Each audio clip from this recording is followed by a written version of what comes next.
So what we have to do first is to install Visual Studio in order to make a XAML file for the Powershell script GUI. So here we go.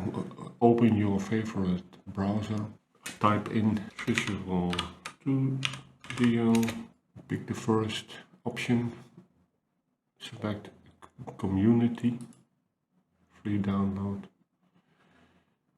It's gonna now download the install program, so not Visual Studio itself, because this is only a small thing is downloaded.